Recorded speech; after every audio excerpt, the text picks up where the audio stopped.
আচ্ছা, মাধ্যমিক 2025-এ আসা এই অঙ্কটির দিকে একবার তাকাও। বলছে বার্ষিক x% সরল সুদের হারে y টাকার জেড মাসের সুদ কত হবে।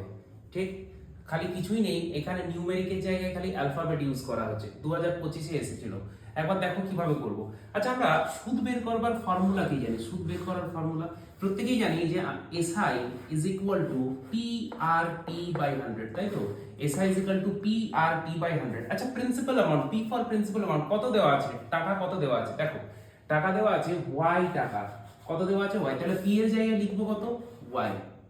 আচ্ছা, আর রেট অফ ইন্টারেস্ট কত দেওয়া আছে? দেখো লিখে দিয়েছে x, তাহলে এখানে কত লিখবো? x। এইবার যেটা দেখতে হবে যে টাইম, টি ফর টাইম, তো টাইমটা কত দেওয়া আছে? জেড মাস। এই জায়গাটি একটু লক্ষ্য করবে।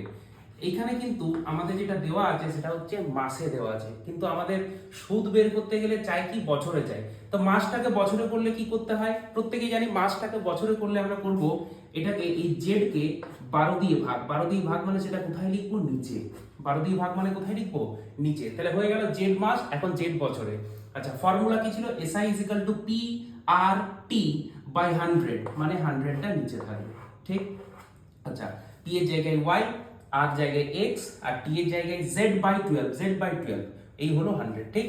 আচ্ছা, এবার এইখানে ক্যালকুলেট করে নাও, যেটা আসবে সেটাই তোমার অ্যান্সার। তাহলে কত আসছে এখানে? xyz ডিভাইডেড বাই 12 আর 100 এর গুণফল 1200। ব্যাস, এইটুকুই ছিল অঙ্ক, আর কিচ্ছু না। Option number B is your correct answer. দেখে নাও একবার।